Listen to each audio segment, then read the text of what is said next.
चला तर मंडळी, तीच पोळी भाजी खाऊन कंटाळा आला असेल तर अशा प्रकारे लच्छा पराठा बनवा. तुम्ही हा व्हिडिओ पाहिल्यानंतर खात्रीने सांगते लगेच बनवायला घ्याल. इतकं सोपं आहे हा लच्छा पराठा बनवायला. आणि लेयर म्हणाल तर अगदी एक एक पदर सुटलेला आहे. मस्त कुरकुरीत हा लच्छा पराठा तयार होतो आणि मस्त चटपटीत सुद्धा होतो बरं का. तर याला खायचं कसं हे सुद्धा मी तुम्हाला पुढे सांगणारच आहे. पण त्या अगोदर व्हिडिओ ना शेवटपर्यंत बघा. तर पहा इथे ना मी एक कणकेचा गोळा घेतलेला आहे. तर नॉर्मली आपण चपात्या करण्यासाठी जे पीठ भिजवतो ना तेच पीठ आहे. आता हे ना आपल्याला लाटून घ्यायचं आहे. तर इथे ना आपल्याला फोल्ड करून तेल अजिबात लावायचं नाही. डायरेक्ट पोळी फक्त पिठामध्ये बुडवून घ्यायचं आहे आणि लाटून घ्यायची आहे. पोळी आपल्याला फोल्ड न करताच गोल गरगरीत मोठी पोळी लाटून घ्यायची आहे. एकसारखी आणि होईल तितकी पातळ पोळी आपल्याला इथे लाटून घ्यायची आहे.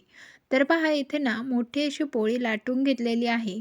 आता यावरती काय करायचं, घरातच असलेला थोडासा मसाला घालून घ्यायचा, हळद घालायची, थोडंसं मीठ घालून घ्यायचं आणि यावरती घालायचं आहे तेल. आता 2 चमचे तेल घालूया आणि याला मिक्स करून घेऊया.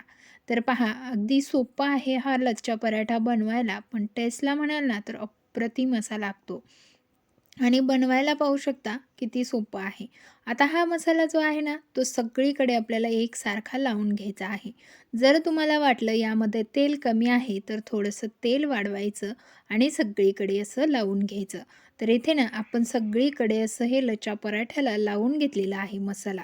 तर पाहू शकता ना, अगदी असंही खावंसं वाटेल इतकं सुंदर दिसत आहे. हो, जितकं सुंदर दिसतंय ना, तितकं सुंदर ते खायलासुद्धा हा लच्छा पराठा लागतो. आता इथे ना एकदम बारीक अशी कट केलेली कोथिंबीर घेतलेली आहे. आता यावरती तुम्ही काळे तीळसुद्धा घालू शकता. सॉरी. यावरती ना काळे तीळ जर घातले ना तर आणखीन छान दिसती. माझ्याकडे नव्हते म्हणून मी स्किप केलेलं आहे. पण काळे तीळ असेल तर नक्की घाला. आता पहा कोथिंबीर छान लावून घेतली. आता घडी कशी घालायची ते पहा. पहा. आपण आहे ना पाठीमागे फिरवून घडी घालायची आहे. येतंय ना लक्षात? म्हणजे ना अशा पद्धतीने दोन्ही साईडने लेयर पडतात. म्हणजे खालच्या साईडनेही लेयर पडतात आणि वरच्या साईडनेही लेयर पडतात. असं घ्यायचं आहे आणि हे पहा असं उचलून पुन्हा एकदा घडीवर घडी ठेवायची आहे. म्हणजे पाहू शकता दोन्ही बाजूने याला छान अशा घड्या पडत आहेत म्हणजे लेयर पडत आहेत. आता सेमच पद्धतीने आपण असं ठेवून घेऊया. आता समजेल यासाठी व्हिडिओ न कट करताच तुम्हाला दाखवला बराच. तर पहा ह्या बाजूनेही आपल्याला छान अशा लेयर आलेल्या आहेत. तशाच खालच्या साईडने सुद्धा आलेल्या आहेत. फक्त ह्या साईडच्या ओपन लेयर असल्यामुळे त्या एकदम क्लिअरली आपला पराठा तयार झाल्यानंतर दिसतात आणि खालच्या ओपन नसल्यामुळे थोड्याशा दबल्या जातात. आता ना याला छान असं आंबाडा बांधल्यासारखं बांधून घ्यायचं आहे. गोल असं फिरवून घ्यायचं. पाहू शकता किती आकर्षक हा लच्छा पराठा दिसत आहे. हा बनवल्यानंतर तो खायलासुद्धा तितकाच टेस्टी होणार आहे. त्यामुळे ना व्हिडिओ शेवटपर्यंत बघा. आता तुम्हाला सुद्धा घाई आहे हे मला कळतंय. पण पहा एखादी रेसिपी खूपच घाईघाईत दाखवली ना तर त्याच्या काही गोष्टी नाही लक्षात येत आणि मग ती तितकी परफेक्ट आपल्याला बनवायला नाही जमत. त्यामुळे ना वेळ लागू द्या पण परफेक्ट शिकलं पाहिजे असं माझं म्हणणं आहे. आता पहा इथे ना तयार करून घेतल्यानंतर पीठ लावून घ्यायचं आहे आणि हलक्या हाताने मागे पुढे असंच हा लच्छा पराठा आपल्याला लाटून घ्यायचा आहे. मागे पुढे करत जर हा लच्छा पराठा लाटला ना, मग याच्यात ज्या काही लेयर आहेत ना, त्या एकसारख्या ओपन होतात. आता लेयर तर मोजता येणार नाहीत, इतक्या आपल्या ह्या लच्छा पराठ्याला पडलेल्या आहेत, पाहू शकता. आणि लाटायला, करायला किती सोपं आहे बरं. खायला तसंच. पहा बऱ्याच वेळेला असं होतं आणि थंडीमध्ये तर खरं तर खमंग आणि चटपटीतच पदार्थ खायला आवडतात. तसेच मुलांना असू द्या किंवा आपल्यालासुद्धा कधीतरी असं वाटतं की चटपटीत बनवून खावं. तर अशा वेळेला तुम्ही जास्त चटपटीत किंवा अनहेल्दी न खाता असा हेल्दी लच्छा पराठा बनवून खाऊ शकता. थोडं पीठ लावून सगळीकडून एकसारखा असा हा लच्छा पराठा लाटून घेतलेला आहे. विशेष म्हणजे हा पराठा अजिबात जाड राहत नाही. तुम्हाला पाहिजे तितका पातळ तुम्ही हा पराठा लाटू शकता. तर इथे ना मस्त असा पराठा लाटून झालेला आहे. आता तुम्हाला बऱ्याच वेळेला माहिती आहे कांद्याचा पराठा बनवतात. पण इथे ना खालच्या साईडच्या लेयर आणि वरच्या साईडच्या लेयर दोन्ही लेयर अतिशय सुंदर आलेल्या आहेत.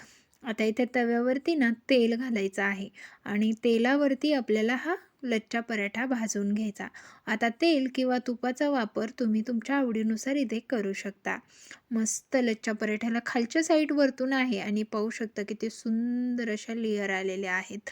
तर आता दोन्ही साईडने इतक्या मस्त लेयर आलेल्या आहेत, की असं वाटत आहे की इतका सुंदर आणि इतका सुरेख असा लच्छा पराठा आजवर तुम्ही कुठेही पाहिला नसेल.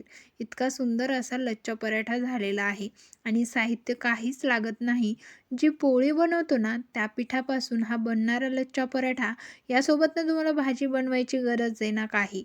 तुमच्या घरामध्ये लोणचं असेल किंवा काही वेगळा प्रकार बनवून ठेवलेला असेल ना, त्यासोबत तुम्ही हा लच्छा पराठा खाऊ शकता.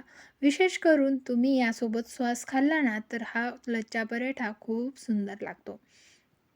तर पहा मस्त असा खमंग आणि खुसखुशीत होईपर्यंत आपल्याला हा पराठा भाजून घ्यायचा आहे. पराठा भाजत असताना अगदी छान असा खमंग आणि खुसखुशीत असा उलटण्याने दाबून-दाबून तो भाजायचा आहे. म्हणजे काय होतं तो कुरकुरीत होतो आणि जेवढा तुम्ही याला कुरकुरीत भाजाल ना, तेवढा तो खायला टेस्टी आणि तितकाच भारी लागतो. तर पहा इथे ना आपण सगळीकडून मस्त असा हा लच्छा पराठा भाजून घेतलेला आहे आणि झटपट तयार होणारी ही रेसिपी तुम्हाला कशी वाटली ना, मला कमेंट करून नक्की सांगा. रेसिपी आवडली असल्यास जास्तीत जास्त शेअर करा. आपल्या चॅनलवरती जर तुम्ही पहिल्यांदा आला असेल तर चॅनलला सबस्क्राईब करा, बाजूच्या बेल आयकनला ऑन करा. भेटूया नवीन एका रेसिपीसह. धन्यवाद.